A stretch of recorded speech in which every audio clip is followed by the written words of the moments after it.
Saya, Joko Widodo, Presiden Republik Indonesia, kepada seluruh masyarakat Indonesia dimanapun berada, marilah bersama-sama kita hentikan penyebaran berita bohong atau hasutan yang mengandung fitnah dan kebencian di sosial media. Mari kita tunjukkan nilai-nilai kesantunan, nilai-nilai kesopanan sebagai budaya bangsa Indonesia. Nah, tuh, apa kata Pak Jokowi? Kita harus bijak menggunakan media sosial supaya tetap terjaga kerukunan dan tidak terjadi perpecahan. Kan enak kalau kita bisa hidup damai. Untuk itu, yuk kita gunakan media sosial untuk hal-hal yang positif. Pesan ini didukung oleh Radio Surya Kebenaran Ambarawa.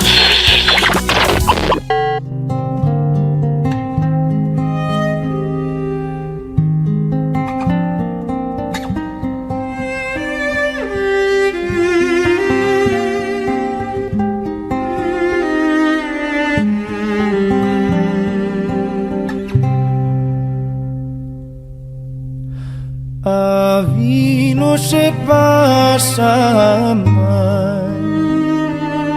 יתקדש שמך, תבוא מלכותך, יעשה רצונך כבשמיים כן בארץ.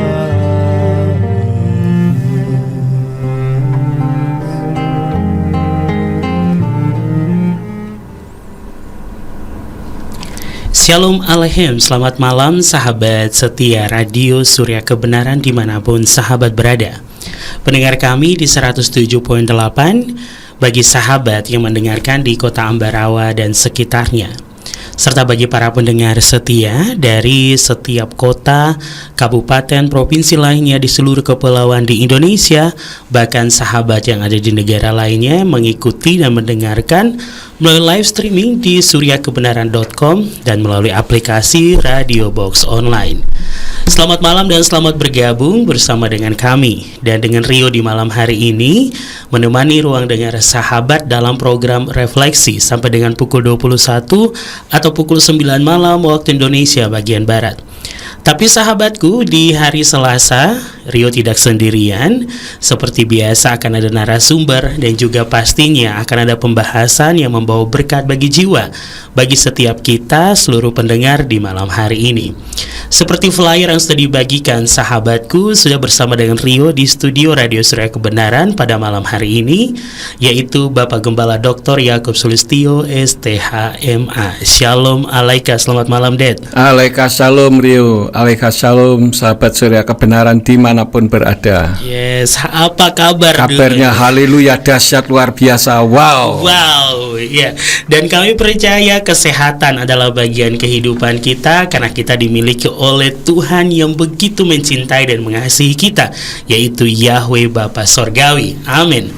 Dan untuk sahabatku yang ada di rumah, kami juga mengundang atensi sahabat di malam hari ini. Bagi sahabat dapat bergabung di 0816654532 untuk sahabat yang mau bertanya seputar materi kita di malam hari ini, atau sahabat mau konseling, silahkan ya, bisa langsung saja bertanya di 0816654532 sambil sahabat mendengarkan setiap sesi materi yang akan disampaikan oleh Bapak Gembala Dr. Yakub Sulistyo STHMA. Baik Dedi, di malam ini kita akan bahas tentang apa nih Ded? Malam ini saya akan membahas dengan judul menyalahkan ditinjau dari satu sudut. Menyalahkan ditinjau dari satu sudut. Nah, kenapa bisa mengambil judul ini Ded? Ya, karena ada banyak sekali orang menyalahkan tetapi dengan dalih pokoknya salah begitu. Pokoknya salah. Pokoknya salah.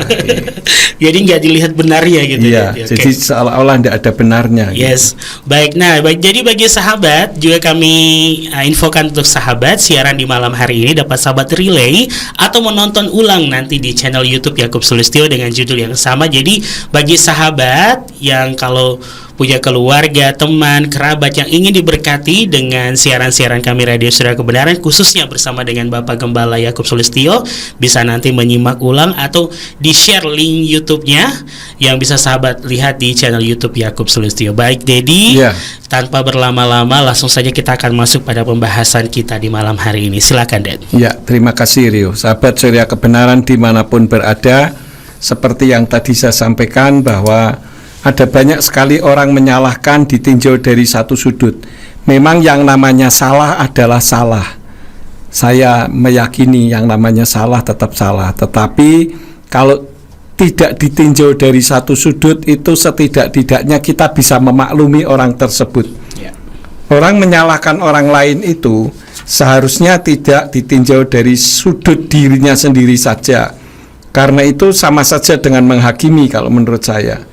Kita harus tahu kenapa motivasi orang melakukan hal itu belum tentu salah jika dilihat dari kacamata yang berbeda. Misalkan ini salah satu contoh. Ada orang duduk berhadapan-hadapan sambil melihat tulisan angka 6. Yang satu mengatakan 6, yang satu mengatakan 9. Nah, yang mana yang benar? Kalau dilihat dari satu sisi, ya yang benar yang bertanya. Yang jadi masalahnya bagaimana mengatasinya, kan begitu. Dan ini berbicara soal masalah kalau ada perbedaan. Bagaimana agar bisa memaklumi pendapatnya. Ada kesalahan fatal, tetapi kalau dengan tujuan baik seharusnya tidak disamakan dengan jika melakukan kesalahan-kesalahan karena memang disengaja. Walaupun secara hukum positif memang kalau yang namanya salah ya tetap salah, kena hukuman. Ya, tetapi kan tidak semata-mata karena disengaja begitu. Ya. Ada sebuah kisah. Ada seorang anak kecil melihat ayahnya pulang dengan pakaian dan sepatu basah dan kotor. Setelah ayahnya mandi, si ayah yang kelelahan langsung tidur. Si anak merasa kasihan dengan ayahnya dengan kelelahan, berinisiatif untuk mencuci dan mengeringkan sepatu dan pakaian ayahnya. Maka dimasukkanlah pakaian dan sepatunya ke microwave. Karuan saja hanya dalam hitungan detik terbakarlah sepatu dan pakaian ayahnya tersebut. Tahu ada bau bakar-bakar, terbangunlah si ayah lalu mematikan kobaran api di microwave-nya. Dan anaknya ditanya, siapa yang memasukkan baju dan sepatu ayah di microwave? Nah, dengan gemetar tangan si mungilnya mengangkat tangan, lalu sang ayah dengan emosinya memukul tangan anaknya sampai sang anak pingsan. Lalu dengan ketakutan dibawalah sang anak ke rumah sakit untuk diobati dokter. Nah, dokter segera menangani sang anak dan tangan yang mungil itu sudah tidak bisa diangkat lagi karena kata dokter tulangnya sudah remuk akibat benda tumpul. Ketika sang anak siuman, sang anak menggigau dengan mengatakan, saya kasihan, ayah kecapean pulang kerja usai kehujanan, lelah langsung tidur. Saya berusaha untuk membantu ayah mengeringkan sepatu dan pakaian ayah, tapi saya salah karena saya telah salah menekan tombol sehingga ayah sedih karena pakaian dan sepatunya terbakar. Saya salah ayah, maafkan saya ya ayah. Tapi kenapa tangan saya sekarang tidak bisa digerakkan lagi ya? Nah, itulah akibat dari obat bius sehingga tangannya tidak mampu digerakkan. Dan memang untuk selanjutnya tidak bisa digerakkan sama sekali karena hancur seluruh tulangnya akibat luapan emosi sang ayah. Nah, mendengar desauan sang anak ini, menangislah sang ayah dengan derain air mata penyesalan. Namun semuanya sudah terlambat. Tulang kecil yang remuk itu sudah tidak bisa dipulihkan lagi. Nah, ini merupakan salah satu kasus contohnya orang menyalahkan orang lain tetapi tidak ditinjau dari sudut pandang yang bersangkutan. Kenapa kok seorang anak ini memasukkan pakaian dan sepatunya ke microwave, kan begitu. Ini kasus pertama. Kasus yang kedua pernah dirilis di YouTube. Ada seorang anak kecil yang setiap kali berangkat sekolah selalu datang terlambat. Nah, sang guru marah dan anak itu dihajar tangannya menggunakan penggaris. Itu hari pertama. Hari yang kedua datang terlambat lagi. padahal sudah diomelin untuk tidak boleh datang terlambat. Hari yang ketiga terlambat lagi. Nah, pada hari yang keempat tanpa sengaja ketika sang guru mau berangkat sekolah, sang guru melihat anak ini sudah rapi, tetapi dia masih ngurusi makanan. Sang guru mengintai, ada apa ini? Kemudian setelah itu dia mencuci pakaian-pakaian mamahnya, kemudian menaruh di tempat untuk supaya pengering begitu. Kemudian setelah itu baru si anak menyuapi mamahnya yang dalam keadaan lumpuh. Nah, setelah itu dia baru lari berangkat ke sekolah, sementara gurunya sudah ada di sekolah. Ketika masuk, teman-temannya sudah mengejek, kok datangnya terlambat lagi semuanya begitu. Kemudian sang anak tanpa harus berbasa-basi langsung menyodorkan tangannya untuk dipukul penggaris sama gurunya. Tapi gurunya ketika melihat itu langsung dia memeluk si anak, mengatakan ini adalah seorang anak yang berbakti kepada orang tua. Nah, ini adalah seorang guru yang melihat kesalahan dari si anak bukan dari satu sudut, Rio. Karena dia tahu, kenapa dia datang terlambat? Bukan karena sengaja terlambat, mungkin teman-temannya belum datang, juga dia sudah siap, tapi karena dia harus mengurus mamanya terlebih dahulu yang lumpuh sehingga dia datang terlambat. Nah, memang salah datang terlambat, tetapi tetap kesalahannya tidak seperti kalau kesalahannya memang sengaja datang terlambat. Ini kasus yang kedua. Saya akan berikan kasus yang ketiga. Mungkin juga Rio bisa menyalahkan saya hari ini tidak siaran, karena semalam itu saya sedikit bersaksi ya. Semalam itu saya kan mengerjakan bagaimana membuat video pelajaran bahasa Ibrani supaya orang belajar bahasa Ibrani. Saya buat sedemikian mudahnya supaya siapapun kalau nonton YouTube saya yang pelajaran bahasa Ibrani ini orang bisa membaca lah begitu. Nah, saya melembur 2 hari. Nah, kemarin itu jam 12:30 malam saya itu lapar lapar, kemudian kok adanya keripik, ya sudah saya makanin keripik. Ketika saya makanin keripik ternyata lambung saya itu airnya meluap gitu. Jadi dada sesek panas. Padahal cuaca dingin, saya bilang ini kok cuacanya dingin ya. Tapi ketika saya habis makan itu tiba-tiba berubah jadi panas dan sakitnya tidak ketulung. Saya pikir saya lewat tadi malam itu. Sampai saya sengaja menulis, kalau saya tidak sampai besok pagi, ini nomor akses e-banking saya. Karena sudah sakitnya setengah mati, betul-betul tidak bisa napas. Ya, jadi pada saat itulah saya pikir apakah saya mau membangunkan, karena kan saya ada di kamar yang sebelah yang untuk kerja. Tapi karena saya tidak tahan, saya gelisah sekali. Kemudian saya panggil Bu Yakub, saya masuk kamar, saya panggil, ayo anterin saya ke dokter. Itu jam 1 malam, Rio.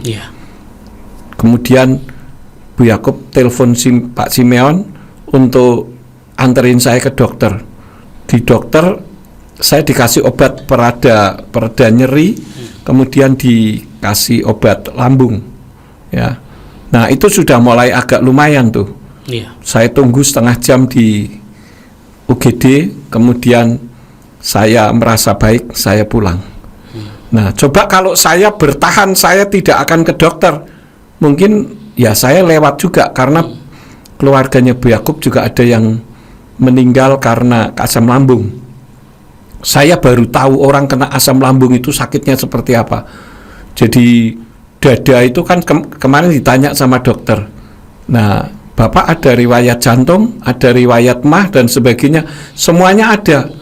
Nah, kalau dokter salah mendiagnosa, habislah saya. Nah, kalau misalkan saya habiskan, saya tidak bisa siaran malam ini. Nah, Rio kan tidak tahu kenapa kok tidak siaran, apalagi kalau saya opnam, katakanlah tidak lewat saya opnam gitu.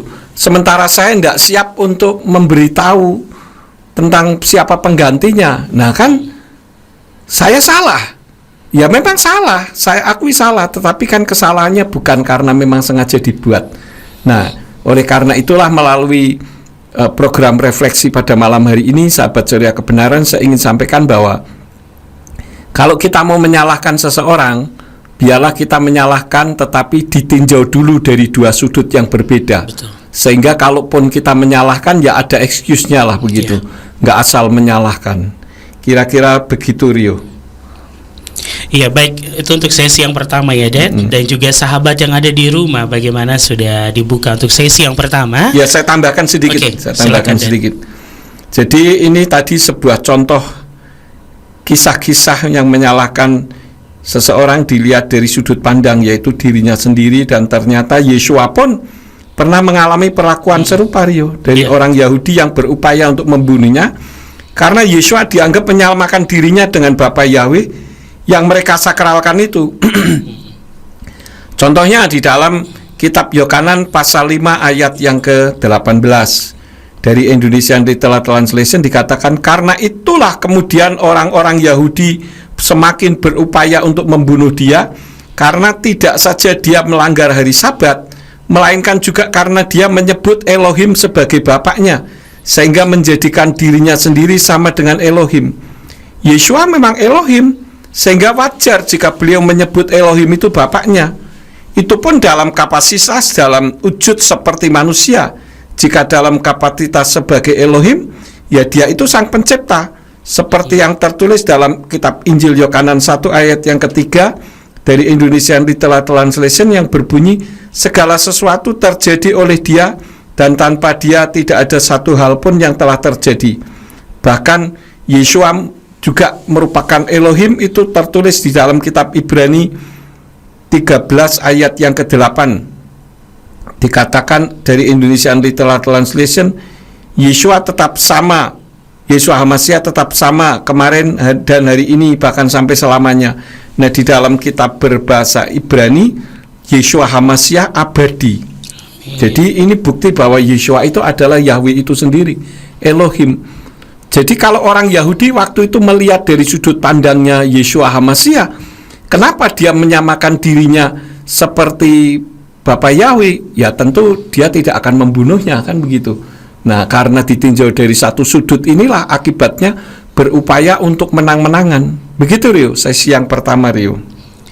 Ya, baik, terima kasih Dedi dan juga sahabat yang ada di rumah. Demikianlah sesi yang pertama. Nanti kita akan masuk pada sesi yang kedua selepas lagu pujian berikut ini.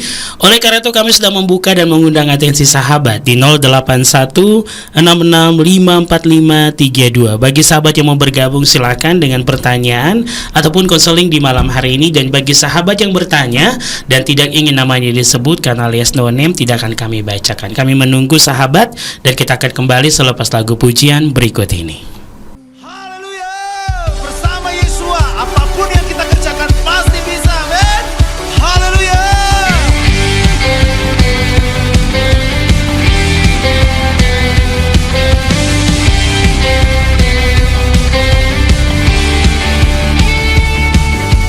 Apapun yang terjadi di dalam hidup ini, aku kan tetap mengikutmu.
Baik sahabat yang diberkati oleh Tuhan, lagu pujian bersama Yesua yang baru saja hadir dan juga sudah sahabat dengarkan di malam hari ini. Ya, apapun yang terjadi, kita tetap mengikuti Dia dan tetap mantap karena bersama dengan Dia kita lebih dari pemenang. Dialah Adonai Yeshua HaMasiah.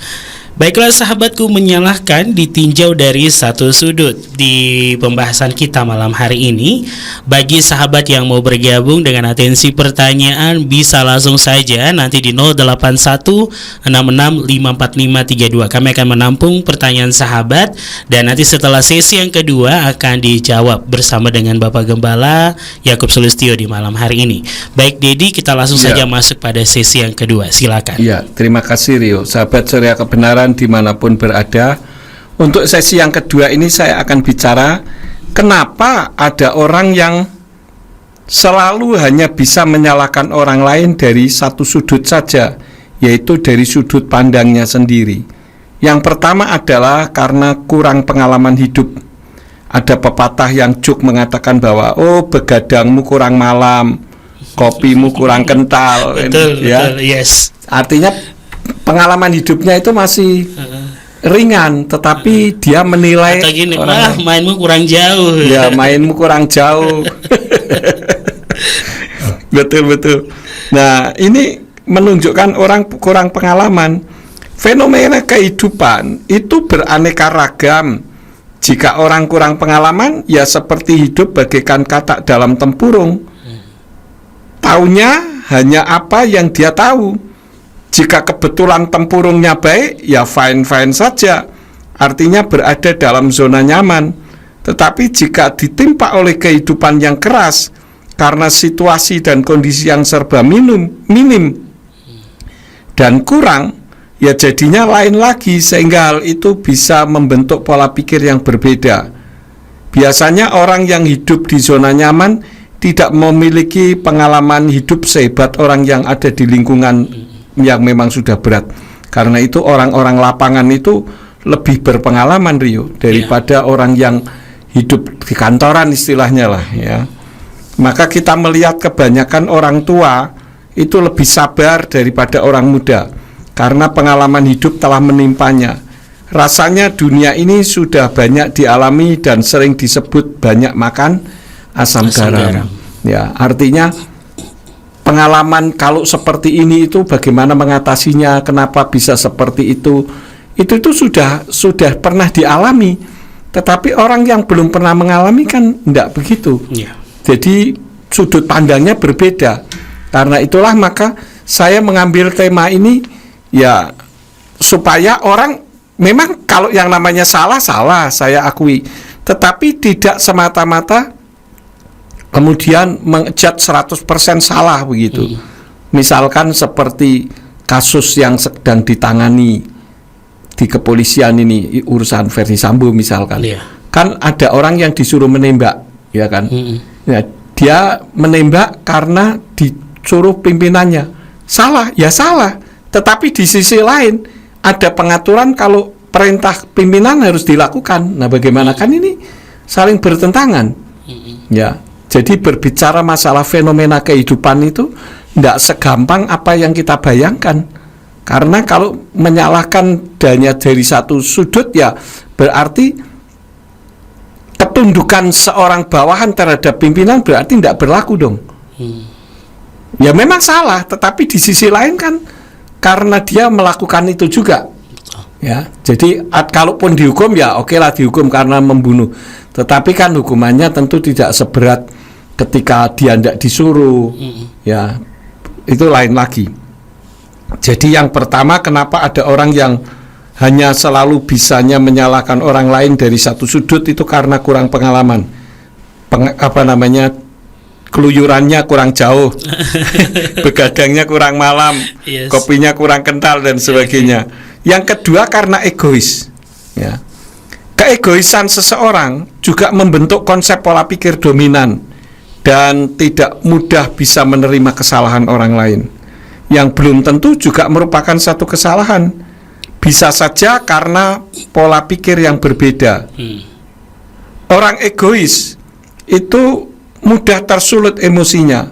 Lihat saja berita terbaru sekarang ini ya. Ini sedang rame-ramenya karena berita itu hari ini muncul, yaitu adanya Munas ke-27 HIPMI, Himpunan Pengusaha Muda Indonesia di Solo baru-baru ini. Sampai terjadi baku hantam yang luar biasa dan sekarang sedang viral. Iya. Nah, kenapa bisa seperti itu? Karena ada keegoisan orang-orang yang ada di dalamnya, sehingga memaksakan kehendak dan menyalahkan orang lain dengan mutlak begitu. Coba kalau misalkan ditinjau dari sudut yang pandang yang berbeda, seperti misalkan saya dengan Rio duduk berhadapan-hadapan, saya menunjukkan angka 6. Nah, Rio akan mengatakan angka 9. Iya, betul. Ya. Nah, apakah Rio salah? Enggak juga, karena ditinjau dari sudutnya Rio. Makanya kita harus belajar untuk bisa, orang Jawa katakan ada unggah-ungguhnya begitu. Ada tenggang rasanya. Kenapa kok dia bisa berpikir seperti itu? Nah, kita tinjau dulu begitu. Kemudian yang ketiga, kenapa ada orang yang hanya meninjau dari satu sudut dalam menyalahkan orang lain? Karena merasa dirinya paling benar. Ada sebuah kisah yang tadi saya sudah sampaikan, ya, seorang guru yang memukul penggaris, memukul tangan siswanya dengan penggaris. Ya, memukul tangan siswanya dengan penggaris. Kali ini saya akan sampaikan kisah yang lain lagi. Baik. Ada sebuah kisah guru membuat garis 1 meter. Jadi bikin garis 1 meter gitu ya. Lalu sang guru menyuruh 4 orang siswanya untuk membuat pendek garis yang awal. Coba kamu buat garis yang lebih pendek daripada garis awal, yaitu 1 meter kan.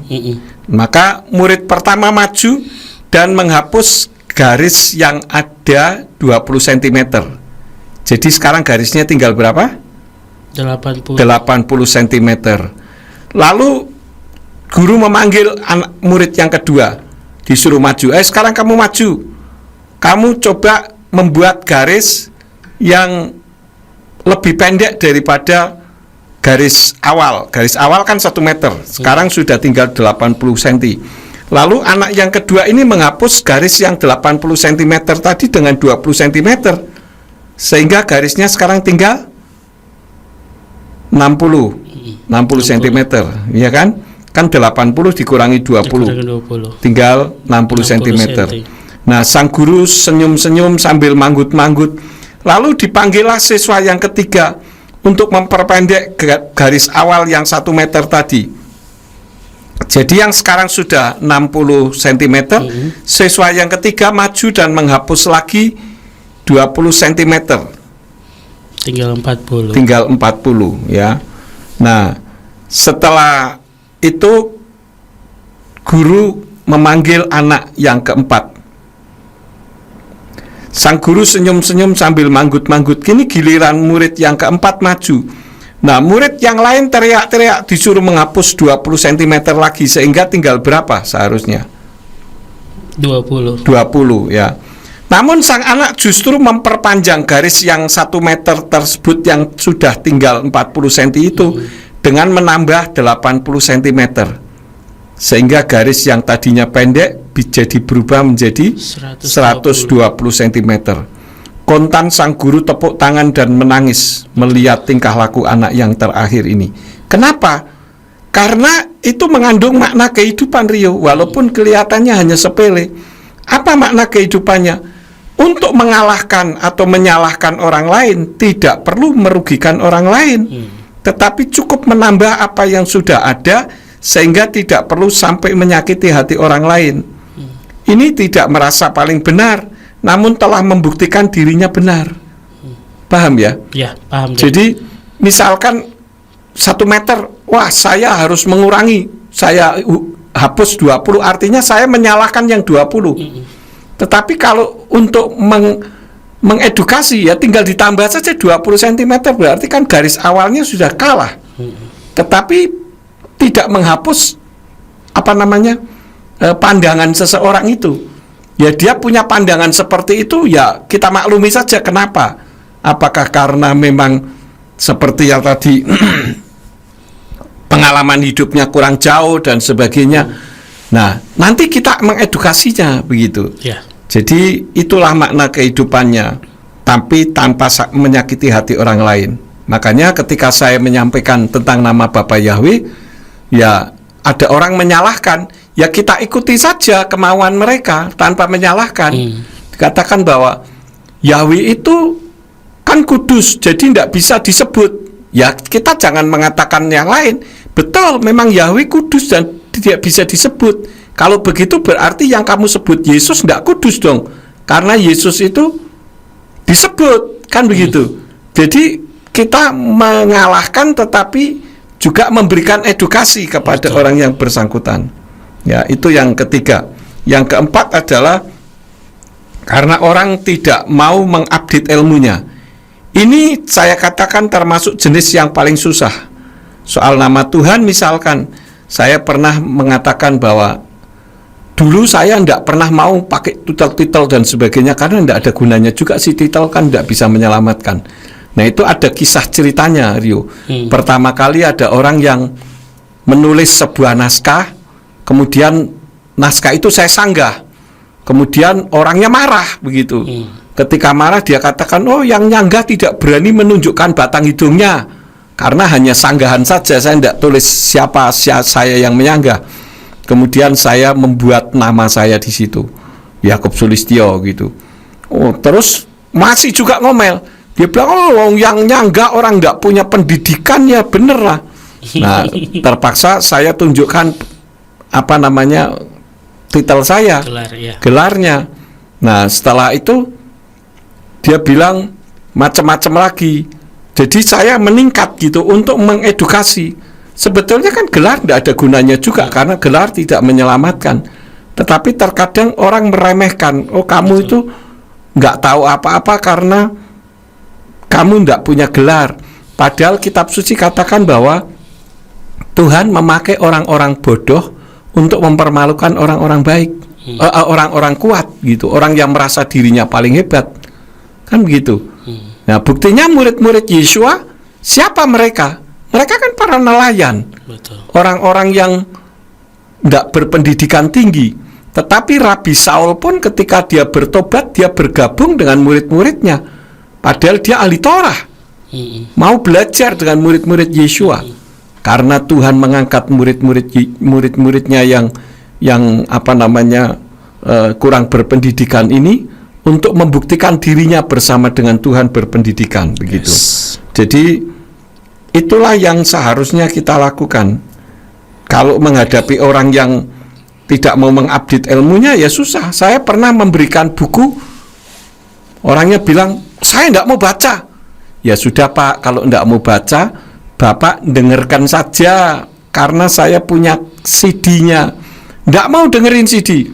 Ya sudah, kalau nggak mau dengerin, sekarang tinggal nonton video, kan Bapak sering nonton TV daripada nonton televisi, nontonlah sanggahan saya begitu. Saya tidak mau. Lah ini termasuk jenis yang susah, nggak mau belajar tetapi merasa paling benar. Nah ini nggak ada obatnya yang ini. Nah kita harus bisa lihat, kalau nanti pada sesi yang selanjutnya, bagaimana menghadapi orang yang menyalahkan satu sudut. Ini harus jadi pertimbangan nih.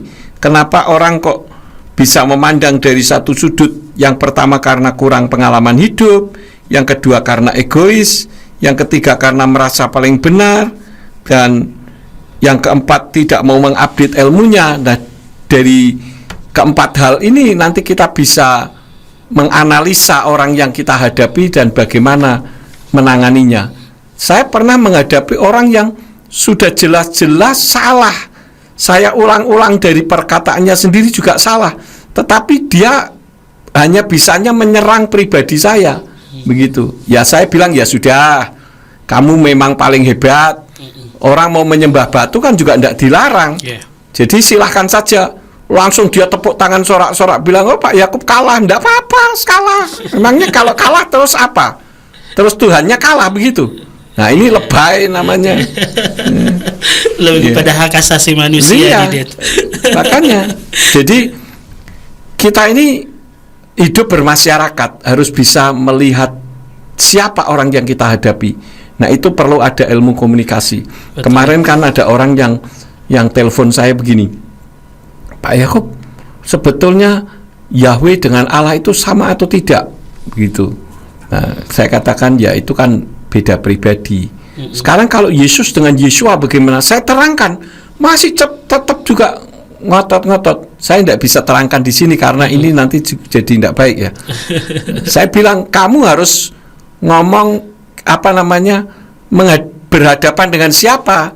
Kalau berhadapan dengan siapa ngomongnya apa? Anak SD tidak bisa kamu ajari dengan pelajaran universitas. Ya. Justru yang universitas lah yang turun untuk berlaku seperti anak SD. Nah, saya tanya begini, sekarang kalau apa yang kamu prinsipkan itu benar, berarti kamu seharusnya udah mati loh. Kok bisa? Lah kamu dulu kenalnya kan hanya Allah dan Yesus. Kenapa Tuhan tidak bunuh kamu? Itu kan menunjukkan Tuhan itu sabar dan menunggu sampai orang itu mengerti. Artinya ya Tuhan juga menanti dari sudut pandang orang yang bersangkutan. Begitu, Rio. Oke. Ya, itu sesi yang sudah. Sesi yang kedua ya, sahabatku di malam hari ini sangat luar biasa. Jadi sahabatku yang diberkati oleh Tuhan, seperti ilustrasi tadi, dari 1 meter diminta untuk membuat gambar yang lebih pendek. Ya, lebih baik kita bikin lagi satu gambar lagi. Jadi Tuhan minta adanya sebuah kreativitas dari kita sebagai manusia untuk meluruskan segala sesuatu, karena sama seperti Bapa Yahweh, Dia Elohim yang kreatif, menjadikan yang belum ada menjadi ada. Nah, begitu juga ketika kita yang sudah ada, kita harus buat menjadi lebih baik lagi dalam kehidupan ini.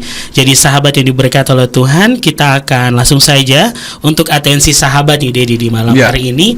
Bagi yang mau bertanya, langsung saya di 0816654532 karena sudah ada banyak pertanyaan dari para pendengar ya, ada dari Bandung, dari Surabaya, dari Toronto Kanada, serta juga dari Ambarawa yang sedang antri ya di malam hari ini. Terima kasih untuk sahabatku. Mungkin dari kota lainnya mau bergabung, silakan langsung saya di 0816654532. Kita mulai buka dari pertanyaan Bapak Amos Ari Saksono di malam hari ini. Selamat malam Pak Ari.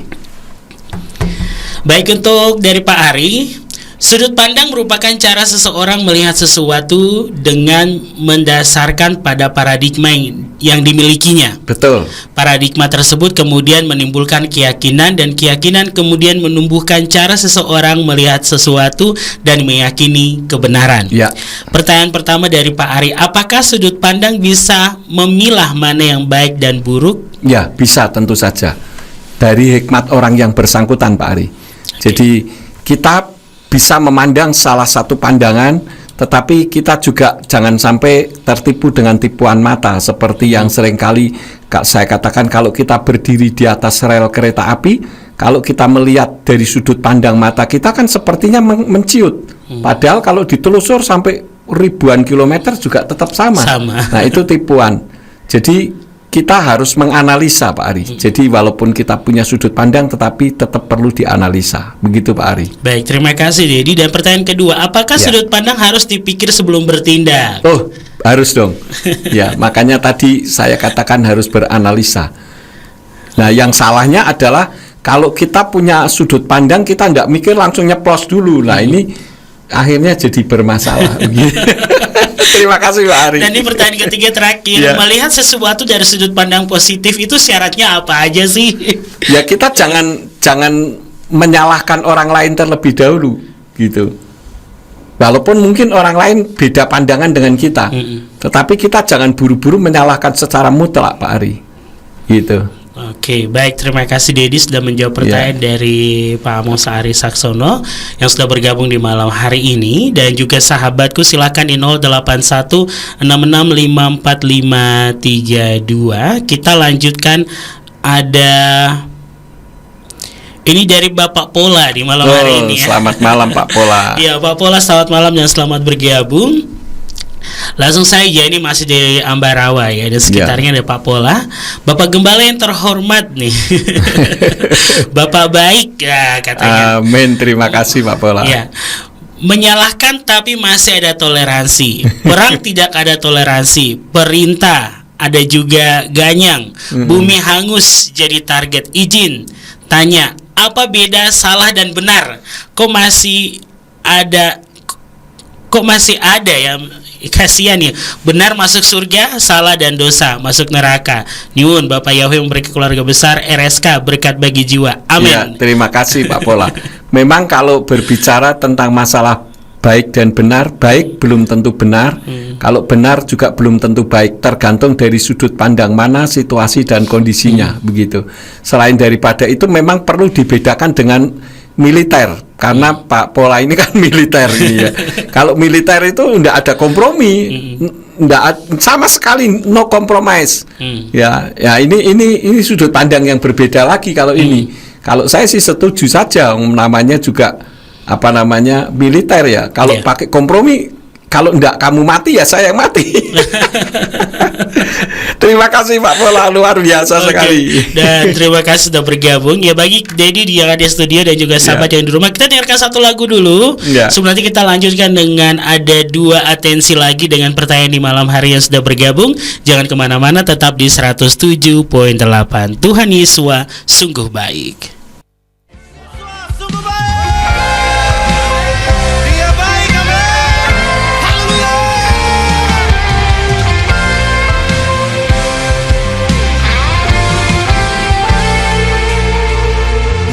Mari kita katakan, Dia ada di dalam sukaku.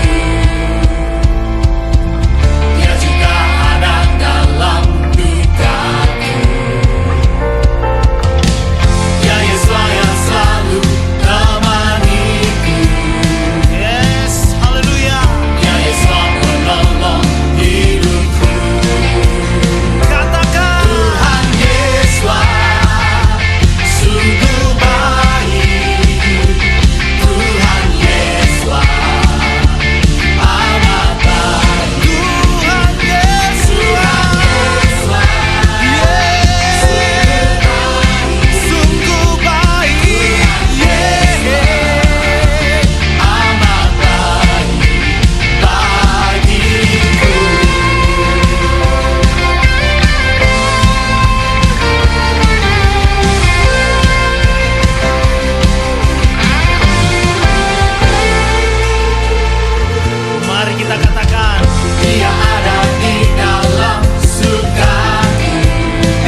Kita lanjutkan di malam hari ini, sahabatku, kebersamaan dengan sahabat di rumah dalam program Refleksi.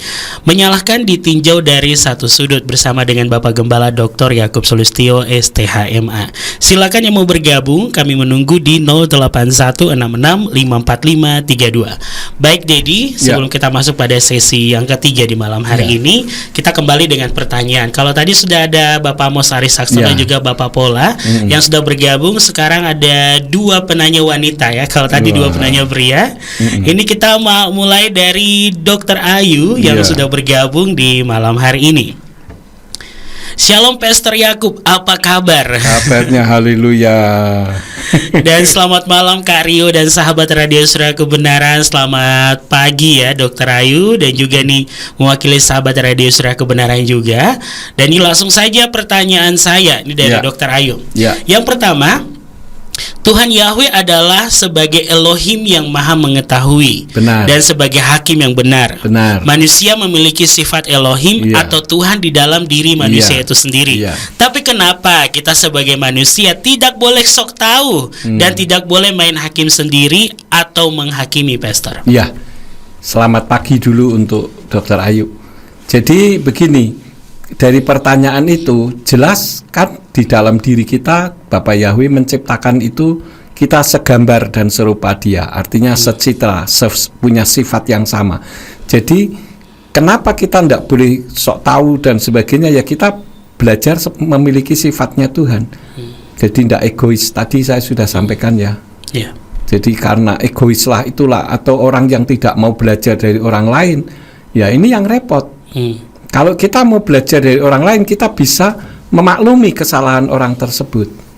Begitu Dr. Ayu. Baik, terima kasih Dedi sudah menjawab pertanyaan pertama dari Dr. Ayu. Pertanyaan kedua, apa yang membedakan antara kritik, saran, dan menghakimi, Pastor? Karena ada kala ketika kita mengkritik dan memberi saran diterima sebagai sebuah penghakiman. Ya, kalau kritik itu biasanya ya secara umum itu hanya mengkritisi saja. Ya, kalau saran itu memberikan masukan-masukan input, seharusnya kritik itu juga disertai dengan saran, gitu. Karena itu banyak orang mengkritik Presiden Jokowi misalkan, wah jelek begini-begini. Lah ya kalau kamu bilang jelek, baiknya itu bagaimana? Jangan hanya bisanya cuma menjelekkan saja. Kalau cuma menjelekkan saja semua orang juga bisa. Begitu, kritik, saran, kemudian satunya saja. Menghakimi. Ya kalau menghakimi ini lebih ditujukan kepada satu sudut pandang, yaitu sudut pandang dirinya sendiri, yang tidak mau peduli dengan sudut pandang orang, Dr. Ayu. Nah itu jadi tiga hal itu. Kalau mau mengkritik, saya sarankan kepada sahabat Surya Kebenaran dan siapapun yang mendengarkan ini, kalau mau mengkritik berikan solusinya. Jangan cuma mengkritik saja. Kalau mengkritik saja itu namanya ya nyinyir. Ya ini kata tadi bahwa kadang kita mengkritik, memberi saran, tapi ada yang menerima sebagai sebuah penghakiman ini. Ya itu dari pihak yang menerima kritik ya. Nah ini juga menunjukkan pengalaman yang kurang. Kalau saya dikritik, saya sudah seringkali katakan, jangankan ke orang dewasa, misalkan Dr. Ayu, ya, anak remaja sekalipun kalau memberikan saran, memberikan kritisi dan ada solusinya, dan solusinya itu baik, why not? Saya tidak melakukan begitu. Siapa tahu Tuhan pakai orang tersebut untuk memberikan informasi. Jadi kita jangan menganggap enteng, karena anak kecil pun bisa dipakai Tuhan loh. Ya. Begitu Dr. Ayu. Baik, terima kasih Dedi sudah menjawab pertanyaan kedua dari Dr. Ayu. Sekarang ke pertanyaan ketiga ya. Nah, terima kasih Dr. Ayu, kalau bertanya ini pasti banyak. Luar biasa juga pertanyaannya. Nah, sekarang yang ketiga, cara menghadapi orang yang tidak percayaan atau selalu tidak yakin dengan jawaban dan perkataan kita, Pastor. Misalnya, kita jawab tidak dan dengan alasan kita, tapi orang tersebut berargumen begini dan begitu, memakai standar dan apa yang dia ketahui, selalu menjadikan yang dia lakukan itu yang haruslah sama hasilnya dengan yang harus juga kita peroleh. Apakah kita harus bersumpah dan membawa nama Tuhan? Karena jujur Pastor, saya adalah orang yang anti memakai kata sumpah yang membawa nama Tuhan. Saya lebih baik diam dan anggap orang tersebut tidak ada. Ya. Jadi untuk pertanyaan ini jelas saya setuju sekali dengan apa yang Dr. Ayu sampaikan, dan nanti ada saya beri input pada sesi yang ketiga. Tetapi saya juga sangat mengapresiasi kalau kita itu tidak boleh bersumpah, karena bersumpah itu percuma, sia-sia. Karena kitab suci katakan saja ya kalau iya, tidak kalau tidak. Karena banyak sekali orang yang bersumpah tetapi sumpah bodong, sumpah palsu. Contohnya kalau saya melihat misalkan program televisi yang dilakukan oleh polisi ketika menangkap anak-anak kena narkoba dan sebagainya, kan selalu ditanya, kamu pemakai enggak begitu. Sumpah demi apa disebut semua begitu ya. Tapi giliran dites ternyata pemakai. Nah, ini kan berarti dengan banyaknya sumpah berarti merendahkan Tuhannya begitu. Jadi saya setuju sekali, kita tidak perlu bersumpah. Kalau memang ini ya sudah, kita diamkan saja. Memang sebab batas kemampuannya sampai segitu, SDM-nya segitu, kita mau apa lagi juga susah. Siap. Gitu Dr. Ayu. Baik, terima kasih Dedi dan Dr. Ayu bisa mendengarkan ya di sesi yang ketiga nanti, menyinggung sedikit dari pertanyaan Dr. Ayu di malam hari ini. Dan sahabat lainnya yang mau bergabung silakan di 08166545532. Dan Dedi di malam hari ada sebuah pertanyaan datang dari Yogyakarta nih. Ada teman kita, ada Deborah Agninova di Yogyakarta yang bergabung di malam hari ini. Ini penanya baru nih. Shalom, mau bertanya apakah masih bisa katanya. Oh, bisa saja. Ya, 1 Samuel 16 ayat 7 berkata, bukan yang dilihat manusia yang dilihat Elohim. Manusia melihat apa yang di depan mata, tetapi Yahweh melihat hati. Baik, ini pertanyaannya, bagaimana cara menyelaraskan sudut pandang kita dengan sudut pandang Bapa yang Maha Tahu? Maksudnya dalam ini Bapa Yahweh ya, supaya kita manusia tidak mudah menyalahkan dan menghakimi, karena hati manusia kan hanya Tuhan yang paling tahu. Ya, untuk sapa Ibu Deborah ya. Jadi ya satu-satunya jalan, kita jangan mengambil sudut pandang satu saja dari sudut pandang kita.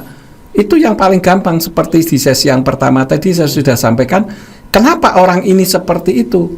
Karena kita kan tidak tahu isi hati, sementara Tuhan tahu isi hati. Nah, untuk menggali isi hati ini yang perlu kita menganalisa, kenapa kok orang seperti ini begitu. Karena memang ada orang-orang yang termasuk memiliki kepribadian yang sulit, itu ada. Dan saya sudah seringkali menghadapinya begitu. Karena itu orang yang bisa bersabar itu adalah orang yang dewasa. Orang bilang banyak makan asam garam gitu. Tapi orang yang temperamental, ya saya temperamental, tapi 10 tahun yang lalu dengan sekarang berbeda. Karena pengalaman itu menempa kehidupan. Nah, sebaiknya kita belajar dari pengalaman. Begitu Bu Deborah. Baik, terima kasih dia. Seperti tadi dia juga bilang bahwa yang orang yang sudah tua, kan yang lebih tua itu bisa sabar menghadapi situasi. Kalau tadi sempat ditunggu tentang Himpunan Pengusaha Muda Indonesia, karena masih muda. Nah, itu karena masih muda. Kalau Himpunan Pengusaha Tua Indonesia pasti lain deh. Betul. Oke, ini cuma intermezzo ya di malam hari ini, dan kita lanjutkan. Ada lagi bergabung, ada Kak Lea ya, yang sudah bergabung. Selamat malam Kak Lea. Selamat malam Kak Lea, ini pasti bersemangat juga di malam hari ini. Shalom Dedi dan Rio, amin. Amin. Haleluya, puji Bapak Yahweh ya, Dedi sudah pulih kembali. Amin. Terima kasih. Dedi, mendengar apa yang diutarakan tadi, melihat dari satu sudut saja membuat saya jengkel.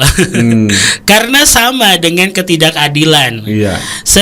Seringnya hal ini justru dilakukan oleh orang lebih tua terhadap anak atau orang lebih muda tanpa mencoba memahami dulu alasannya atau apa latar belakangnya. Ini pengalaman pribadi yang sering saya alami juga sih. Contohnya dari guru sekolah.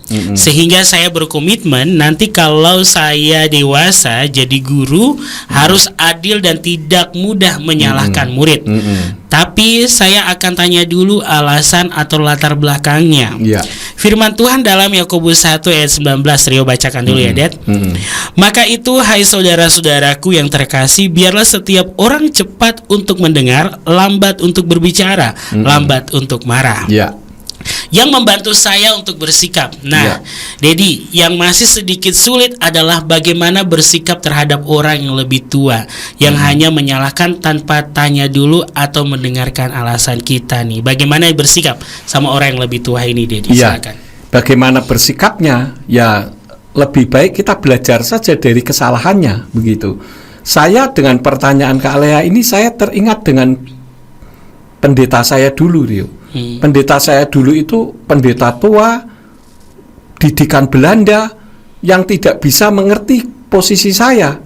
Ya, makanya seperti Kak Lea tadi bilang, nanti kalau saya jadi guru, saya akan jadi guru yang berbeda.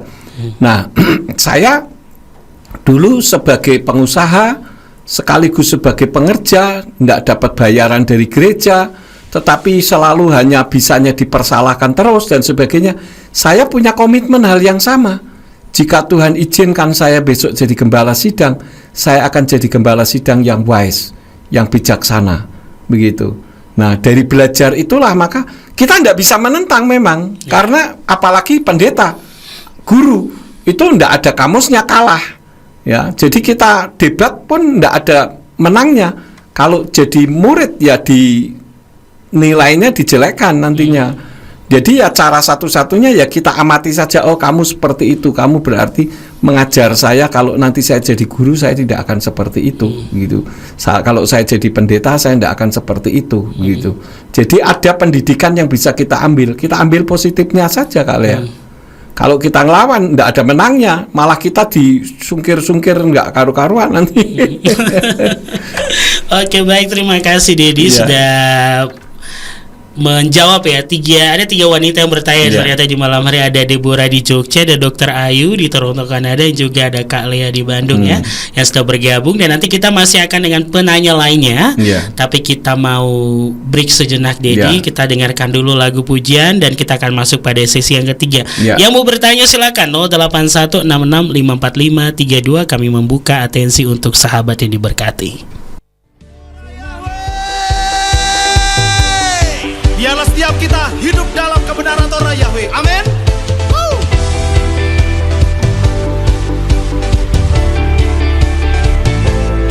Katakan, ku simpan firman-Mu dalam hatiku, agar hatiku tak melawan-Mu. Ajarlah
Masih bersama dengan kami Radio Surya Kebenaran menemani ruang dengar sahabat dalam program refleksi di malam hari ini.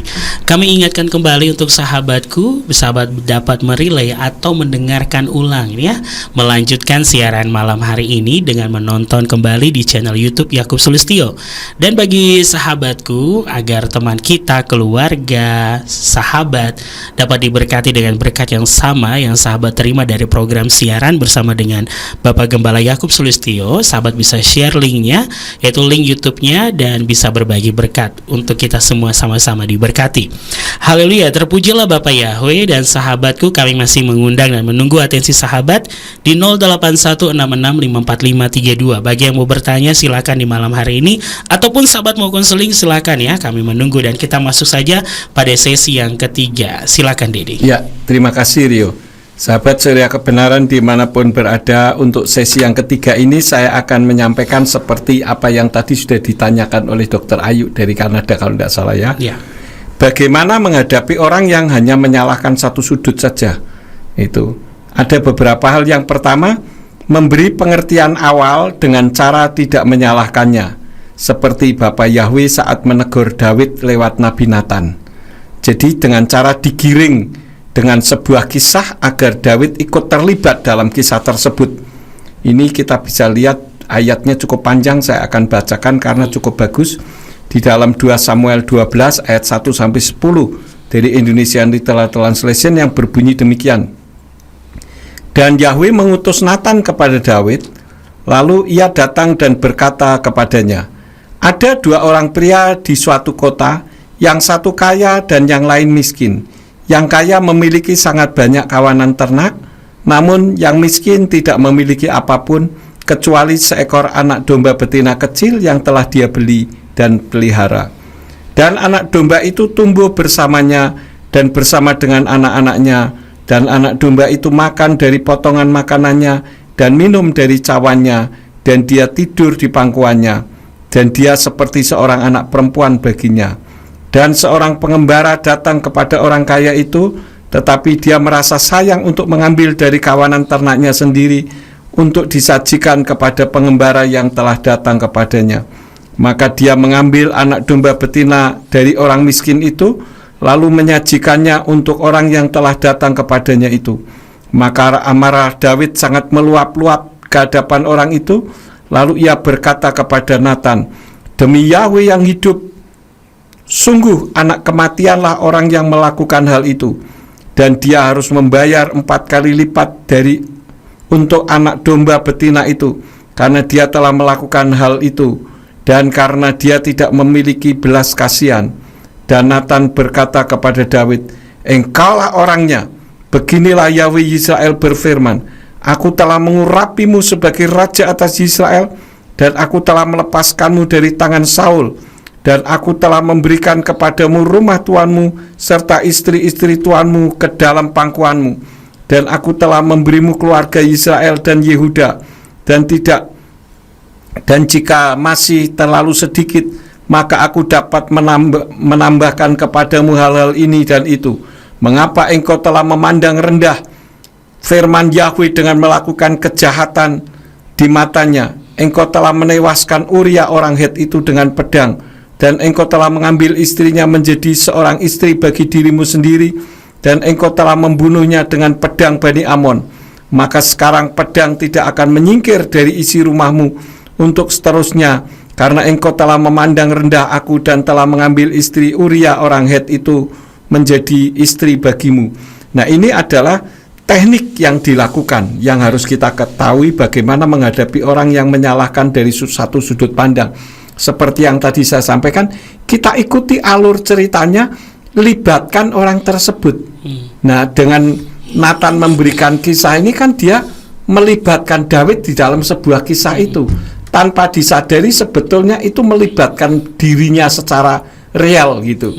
Tetapi ketika dia menyanggah bahwa orang ini yang harus dipersalahkan, nah baru Nabi Nathan katakan engkaulah orangnya. Begitu.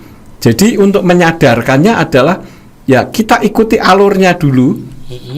Kemudian setelah kita mengikuti alurnya, biar dia sendiri juga mikir, ya Seperti yang kemarin khotbah saya katakan bahwa banyak orang menyalah-nyalahkan orang Kristen karena katanya Isa tidak sama dengan apa yang ada di dalam kitabnya Al-Quran begitu. Nah, saya katakan orang ini kan tidak tahu kalau Isa itu beda dengan Yeshua atau yang selama ini dikenal dengan Yesus, dianggapnya sama. Nah, kalau ada orang Islam menghina Isa, kan sama saja dengan menghina nabinya sendiri karena salah sangka. Nah, ini kita libatkan sehingga orang jadi bisa berpikir gitu. Jadi kalau kita mengcounter, hasilnya tidak baik. Jadi yang kedua, jangan mengcounter, karena kalau di counter dia akan menunjukkan bahwa dirinya benar justru. Itulah cara kitab suci untuk menjelaskan orang lain supaya orang lain itu bisa memahami sudut pandang kita. Kadang kan orang maunya pokoknya mau saya begini, kamu harus ikut saja kan gitu. Begitu Rio. Oke. Ya baik, terima kasih Dedi untuk sesi yang ketiga ya, di malam hari ini, dan kita langsung saja masuk pada atensi pertanyaan di malam ini. Ini ada yang mau konseling juga, silakan, dan juga yang mau bertanya silakan. Ini ada penanya no-name dulu nih Dedi yang bergabung di malam hari ini. Shalom Pak Yakub dan Kak Rio.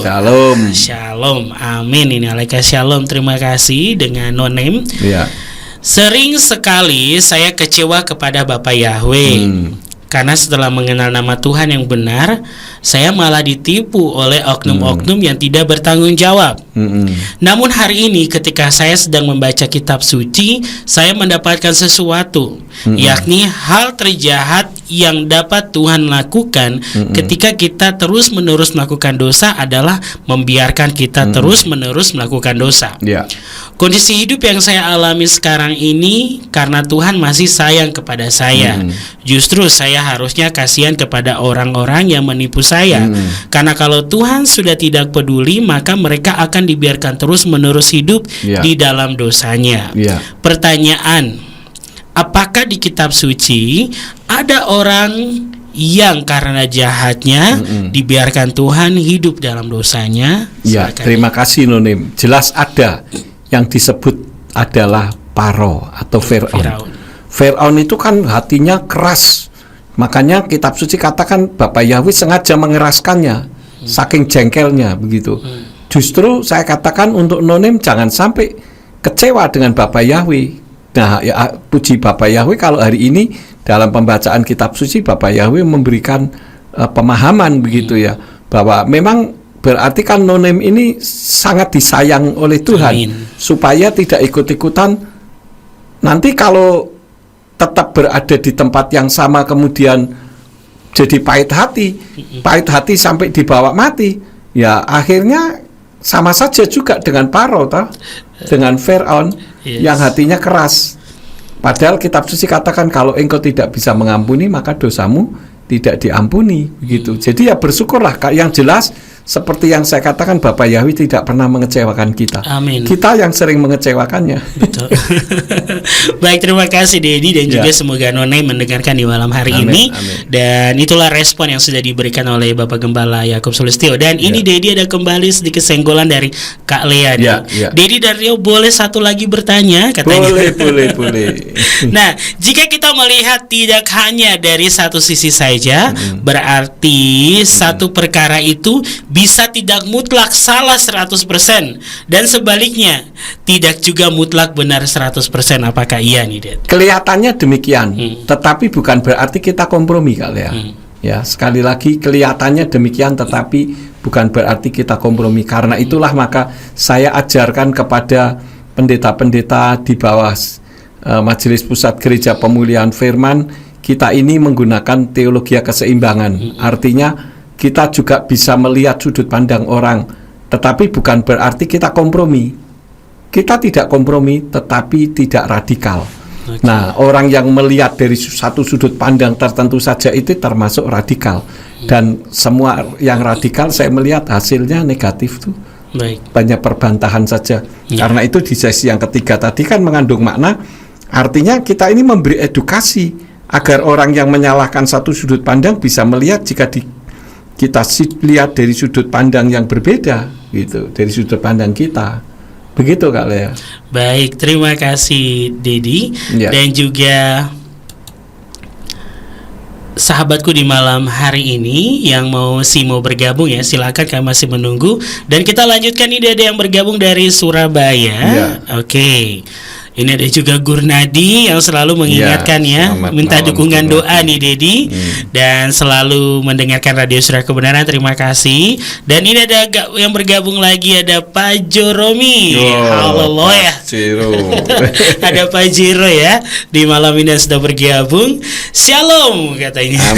Amin. Selamat malam Dedi Yakub. Selamat malam. Yang selalu dilimpahkan berkat, hikmat, marifat Bapak Yahweh berlipat-lipat kali ganda, sehingga menjadi berkat dimanapun Dedi berada. Amin. Haleluya. Terpujilah Bapak Yahweh. Dan diberkatilah nih penyiar radio yang memiliki suara emas. Waduh, mahal dong ya, berkilau. Suara berlian. Ini suara uranium nih. Yang katanya celing-celing. Aduh, saya pembersih berarti ya. Bukan baiklin. Yang selalu tersenyum dan tertawa ketika bertemu. Ya iya dong, masa Pak ketemu Pak Joromi langsung cemberut. Nah, pertanyaan saya seputar hati dan pikiran nih, Den. Sebab setan sering bermain di pikiran. Waduh. Nah, sekarang pertanyaan dari Pak Joromi. Bagaimana bisa mengetahui logika pikiran dan suara hati nih, Dedi? Ya, logika pikiran itu adalah segala sesuatu yang sudah dianalisa oleh pikiran. Kalau suara hati itu adalah input yang sudah ditaruh di dalam hati. Tapi itu bukan suara Roh Kudus, beda. Suara hati itu adalah input juga dari yang kita pelajari, tetapi sudah tertanam di dalam hati. Nah, jadi ini berkaitan dengan pertanyaan keduanya, yaitu apa sih yang dikatakan suara hati dan suara Roh Kudus? Nah, ya, kalau suara hati itu contoh-contoh yang gampang gini. Waktu masih kecil misalkan Pak Jo dulu diberitahu, awas loh kalau kamu jadi Kristen nanti kamu mati masuk neraka. Kamu mati masuk neraka. Nah, itu tersimpan di dalam hati. Ketika Pak Jo kemudian membaca kitab sucinya orang Kristen, kemudian mulai tertarik, maka suara hati itu akan berbicara, hati-hati loh kamu nanti masuk neraka loh, gitu. Nah, itu suara hati. Artinya suara hati itu datang dari input yang sudah pernah didapatkan. Sedangkan suara Ruach HaKodes atau Roh Kudus adalah ya suara dari Elohim itu sendiri yang mengingatkan untuk berimanlah kepada Bapa Yahweh Besem Yeshua Mashiach Ruach HaKodes kalau mau selamat, gitu. Baik, terima kasih Dedi. Dan pertanyaan ketiga dari Pak Joromi, bagaimana caranya menyeimbangkan antara pikiran logika kita dengan suara hati, dan apa yang dimaksud dengan isi hati? Untuk menyeimbangkan ya sebagai bahan perimbangannya ya firman Tuhan, Pak Jo. Kalau tidak cocok dengan firman Tuhan ya di skip gitu. Kalau tidak cocok kita pertahankan, ya kita akan konyol. Karena itu kita harus men-skip yang tidak cocok dengan firman. Jadi yang menjadi batu uji, batu penyeimbangnya adalah firman itu. Gitu Pak Jo. Nah, sekarang yang dimaksud isi hati kita itu apa sih, Det? Gitu. Isi hati itu ya apa yang kita dapatkan, input-input tadi. Nanti kalau inputnya itu sudah cukup banyak, ketika ada sesuatu yang bertentangan maka dia akan bersuara. Makanya jadi suara hati. Paham? Baik, ya Pak Joromi ya. Ya Pak Jo. Oke, terima kasih Dedi. Dan pertanyaan terakhir dari Pak Joromi. Setan sering menyerang jiwa manusia, di mana jiwa terdiri dari pikiran, kehendak, dan perasaan. Bagaimana dengan Matius 11 ayat 28 sampai 30? Di sana apakah Tuhan Yesus berbicara tentang jiwa manusia yang terhimpit, terluka, dan tertekan? Coba dibaca. Oke, Matius 11 ayat 28 sampai 30. Saya akan bacakan. Datanglah kepadaku kamu semua yang berlelah dan berbeban berat, maka aku akan menyegarkan kamu. Pikulah kuku atasmu dan belajarlah dariku, sebab aku lemah lembut dan rendah hati, dan kamu akan mendapatkan kelegaan bagi jiwamu. Karena kuku itu nyaman dan bebanku itu ringan. Ya, jadi benar Pak Jo. Pak Jo ya, betul. Ya, Pak Joromi. Jadi ayat-ayat tersebut berbicara tentang beban psikologis, beban mental dan sebagainya, dan Tuhan memberikan janjinya untuk melepaskannya. Cuman dengan syarat, tentu saja syaratnya adalah kita taat mutlak.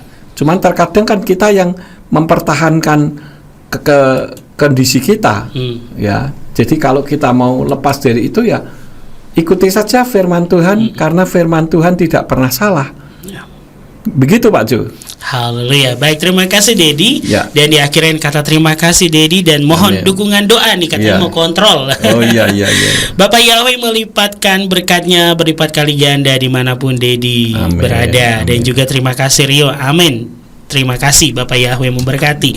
Terima kasih Pak Joromi dengan atensinya di malam hari ini. Dan ada respon balik nih, Ya. dari Yogyakarta. Ada Deborah yang tadi Oh, sudah iya. bertanya, Dad. Ibu Deborah, ya. Oke, dengan Deborah, haleluya, terima kasih jawabannya. Tapi tanya lagi boleh? Boleh.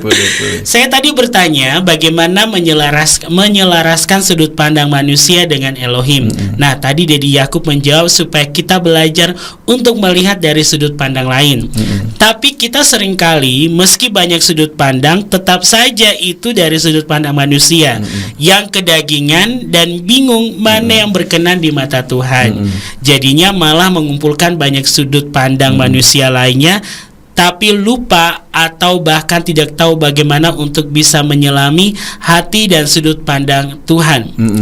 Bukan mau menyamakan sudut pandang kita dengan Tuhan loh gitu, ya. tapi menyelaraskan. Karena saya pribadi sering membuat analisis ketika melihat hal-hal yang mungkin tidak benar atau tidak adil. Banyaknya sudut pandang dari sisi manusia rasanya malah semakin jauh dari hati Tuhan. Ya. Kadang sampai cari-cari ayat kitab suci untuk memahami yang terjadi bukan dengan pikiran dan sudut pandang saya sendiri. Ya. Maaf kalau pertanyaan saya memusingkan. Ya. Terima kasih. Iya, enggak pusing Bu Deborah. Jadi benar sekali, memang kalau kita melihatnya dari sudut pandang si A, si B, si D, ya kita jadi bingung sendiri. Memang harus dari sudut pandang Elohim ya. Tetapi memang yang saya maksudkan di sini adalah kalau kita berbicara dalam kapasitas problem masing-masing begitu ya. Nah, salah satu contoh saja misalkan kan banyak orang mengatakan bahwa Tuhan kan tahu isi hati, mau dipanggil apa saja kan tahu. Ya, betul. Tetapi pernahkah kita melihat dari sudut pandang Tuhan, bagaimana sih Tuhan kalau hatinya, kalau namanya kita ganti-ganti, itu sudut pandang Tuhan bagaimana? Nah, apakah Tuhan berbicara? Berbicara juga di dalam kitab suci. Jangan engkau menyebut nama Yahweh Elohimmu dengan sembarangan. Nah, itu isi hati Tuhan. Kenapa yang dipaksakan harus selalu isi hati kita, bukan isi hati Tuhan? Nah, begitu. Jadi Bu Deborah tetap konsisten pegang janji Tuhan. Ya, Baik. itu bagus sekali. Puji Bapak Yahweh, terima Puji kasih. Bapak Yahweh. Baik, terima kasih untuk Deborah dari Jogja yang sudah bergabung di malam hari ini, dan juga sahabat lainnya. Karena waktu juga nih Dedi, Iya. dengan penanya kita yang dahsyat, yang luar biasa di malam hari Iya. ini yang sudah bergabung, maka kita masuk saja pada closing statement. Silakan, Dad. Ya, terima kasih Rio. Sahabat Surya Kebenaran, untuk closing statement pada malam hari ini adalah dua hal saja. Yang pertama, kalau mau menyalahkan orang, dilihat dulu latar belakang orang yang akan kita salahkan, termasuk yang mana tadi ya. Kurang pengalaman hidup, egois, merasa paling benar, atau orang yang tidak mau mengupdate ilmunya. Karena dari situ kita bisa mengambil kesimpulan dan kita bisa mengambil tindakan yang perlu untuk mengatasi permasalahan kehidupannya dengan orang tersebut. Nah, istilahnya kalau SDM-nya rendah, kita mau ngomong seperti apapun sampai mulut kita berbusa ya enggak bisa, karena memang sudah seperti itu. Apalagi kalau dalam kasus tidak mau mengupdate ilmunya, ya sudah, lebih baik kitanya yang ngalah. Daripada ya orang Jawa bilang bongkok perutnya, ya kencang perutnya karena enggak bisa dikendalikan, ya percuma. Artinya marah tetapi enggak ada solusi begitu. Ya, itu yang pertama. Yang kedua, lakukanlah yang hanya bagian kita, yang terbaik. Jadi tidak boleh memaksakan kehendak. Kalau memang orang itu kekuatannya hanya sampai sebegitu, ya jangan dipaksakan. Betul. Mau apa lagi? Begitu, Rio. Oke, Baik, terima kasih Dedi dan juga sahabat yang diberkati oleh Tuhan dimanapun sahabat berada. Dengan closing statement tadi maka berakhir sudah untuk ruang bincang kita di malam hari ini dengan setiap pertanyaan dari sahabat yang sudah dijawab oleh Bapak Gembala Yakub Sulistyo. Dan kami ingatkan kembali sahabat bisa mendengarkan ulang atau menonton kembali di channel YouTube Yakub Sulistyo dengan judul yang sama, dan nanti bisa di-share linknya ke keluarga dan kerabat sahabat sehingga kita semua sama-sama diberkati. Baik Dedi, kita akan tutup dalam doa. Ya. Silakan. Terima kasih sahabat Surya Kebenaran. Mari kita tutup di dalam doa. Bapa Surgawi, kami mengucap syukur untuk malam hari ini, pagi di Toronto di Kanada. Tuhan berkati pembicaraan kami. Amin. Kami berdoa untuk saudara-saudara kami yang sudah beratensi. Amin. Baik untuk Pak Amos Ari Saksono, untuk Pak Pola, untuk Dr. Ayu, untuk Ibu Deborah dari Jogja, untuk Kakak Lea, untuk Nonem, dan juga untuk Bapak Gunardi serta Pak Joromi serta para sahabat Surya Kebenaran yang lain yang walaupun tidak beratensi tetapi ikut mendengarkan. Ya, Bapak. Kiranya Tuhan memberkati. Berkati Rio yang memandu acara ini. Terima kasih, Engkau pakai masa depannya dengan Amin. luar biasa, dan Engkau Amin. berkati masa depannya ya Tuhan. Karena Rio sangat mengasihi Engkau dan Amin. dipakai oleh Engkau. Amin. Terima kasih. Kalau sebentar kami akan berpisah satu dengan yang lain, Engkau tidak pernah berpisah dari kami. Engkau selalu ada diam di dalam hati Amin. kami.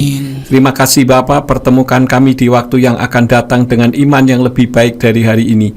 Demi nama Adonai Yesus HaMashiach, kami memberkati semua yang sudah mendengarkan siaran radio ini. Haleluya. Amin. Amin. Haleluya. Terima kasih sahabatku dan juga terima kasih Dedi. Ya, sama-sama Rio. Sehat selalu. Amin, amin. Dan sukses buat segala Haleluya. sesuatu. Bapak Yahweh memberkati. Sahabat yang diberkati oleh Tuhan, terima kasih. Demikianlah sudah program refleksi bersama dengan kami di malam hari ini. Dan kita akan bertemu lagi di pekan depan di hari yang sama dengan pembahasan lainnya dengan narasumber kita semuanya yang pastinya membawa berkat bagi jiwa, dan di jam yang sama dalam program refleksi. Dari lantai 2 Gereja Pemulihan Firman, Surya Kebenaran Ambarawa, Jalan Dr. Cipto nomor 120. Kami pamit undur. Terima kasih dan Bapak Yahweh memberkati. Amin.